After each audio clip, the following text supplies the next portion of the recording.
Welcome back to another Big Idea with BFO. Today, we're talking again about high consideration brands and why the research phase is where you win or lose the sale.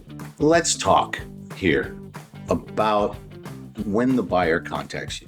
When they finally contact you, they've already made up their mind about 70% of their purchase. The question becomes, were you part of that 70%? High consideration buyers do the vast majority of their decision making before they ever reach out.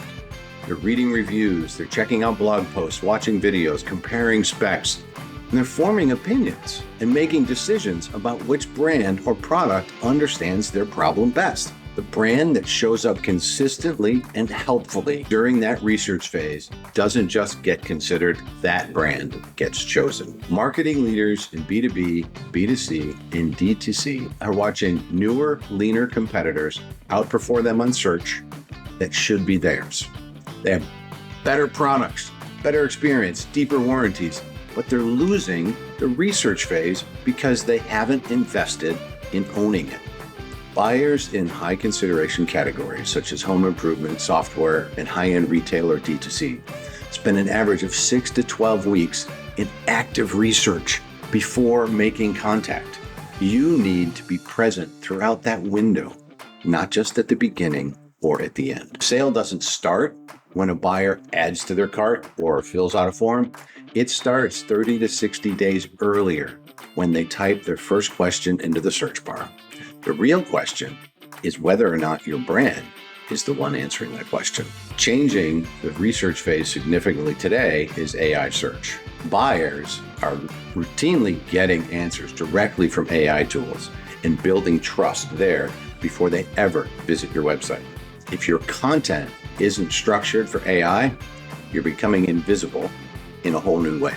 Owning the research phase means producing content that answers real buyer questions.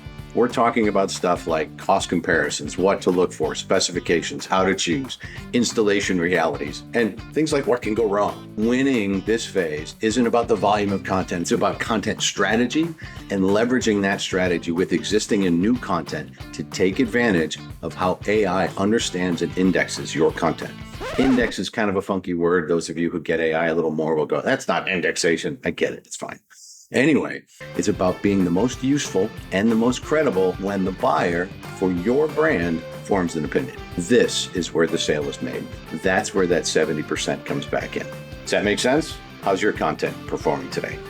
Are you set for AI standards? Are things working the way they should be? But I'm not here to sell stuff. I'm here to share stuff. Take a look at your content, understand what's going on and why, understand your AI visibility as well, and work from there and understand where your buyer is, your high consideration buyer is on that journey. Hey, thanks for stopping by. If you want to learn more, there's several other videos in this series and there's plenty of content on our website, so please take a look. This has been another Big Idea with BFO. I'm Steve. Thanks for stopping by.